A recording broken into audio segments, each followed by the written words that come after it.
This is Bukya Krishna, roll number 20951A2130, branch Aeronautical Engineering, Institute of Aeronautical Engineering, Dundigal.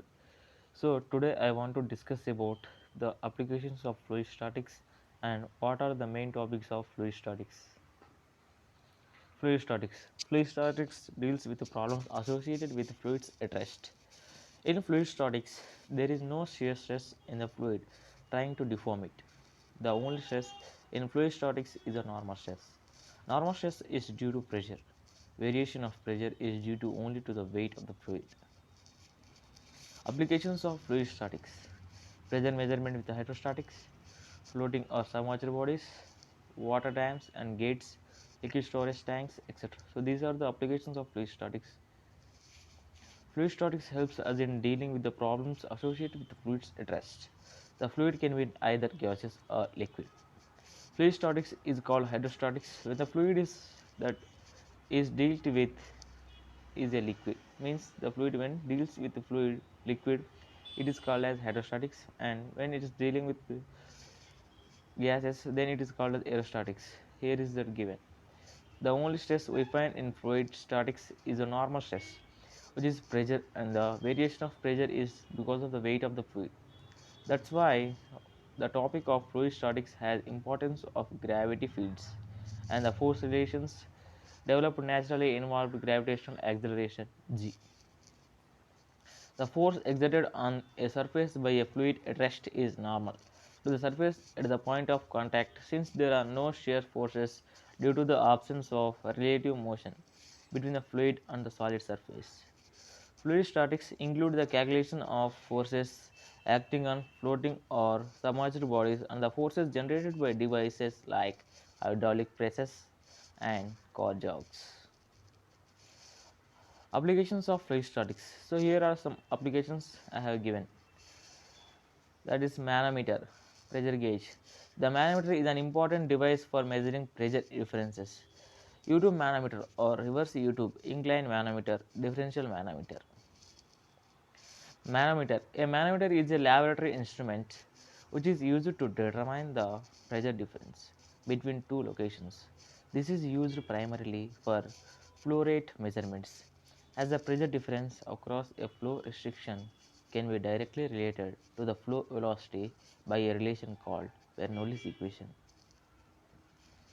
U-tube manometer. Let us discuss about U-tube manometer. It is the simplest form of manometer. Let us discuss about U-tube manometer. Here is a diagram given by me. A pressure PA is exerted one arm of U-tube and a pressure PB in the other. So here you can see the two pressures exerted from the top of the tubes. As a result of the difference in pressure, the meniscus in one of the branch tube is higher than the branch of tube is higher than the other. Vertical distance between the two meniscus, here you can see RM, may be used to measure the difference in pressure.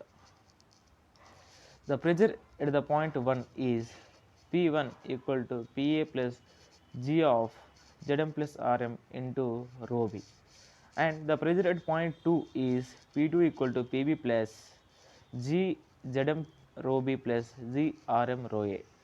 P1 is equal to P2 for the continuous fluid at the same level, thus Pa plus G of Zm plus Rm into rho b equal to Pb plus Zm rho b into G plus G into Rm rho a.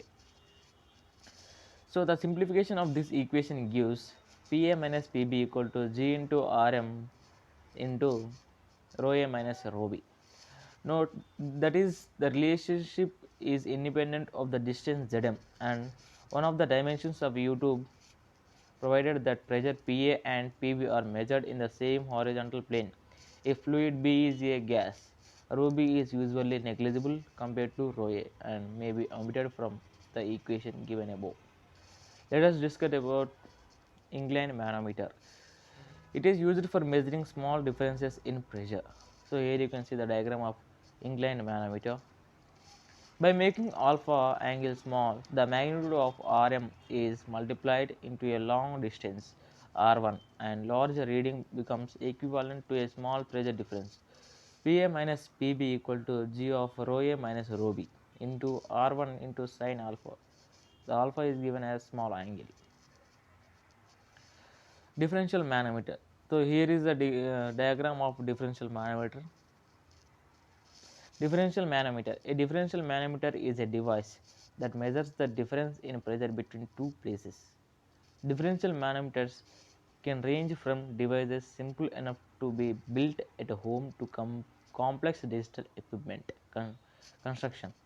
The simplest differential manometer is a U-shaped tube with both ends at the same height. A liquid, usually water or mercury, rests at the bottom of the tube. Let's talk about barometer. A barometer is traditionally an instrument used to measure atmospheric pressure.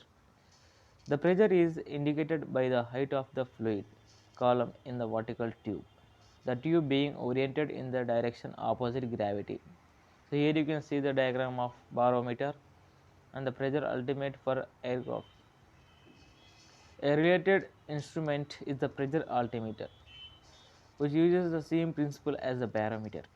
Q1, except the column height, indicates altitude above the earth, which requires calibrating the pressure reading with a known atmospheric pressure variation with altitude. Barometer analysis. A diagram of a simple barometer is shown on the right. A tube filled with liquid sits in a reservoir of the liquid, the surface of which is exposed to the atmosphere. So here you can see the diagram of the barometer, which is given as a reservoir at the bottom. A vacuum forms in the space just above the meniscus of the liquid in the tube. As a result, no pressure force is exerted there. Therefore, the atmospheric pressure is directly related to the height of the column by the fluid status equation. It is P of infinity equal to rho 1 GH. Here you can see. Notice that the heavier fluid like liquid mercury is desirable to make the column height reasonable. For example, if water were used, the height of the liquid would be 10.3 m for atmospheric pressure. So this was the concept video given by Bhukya Krishna, rule number 20951A2130. Thank you.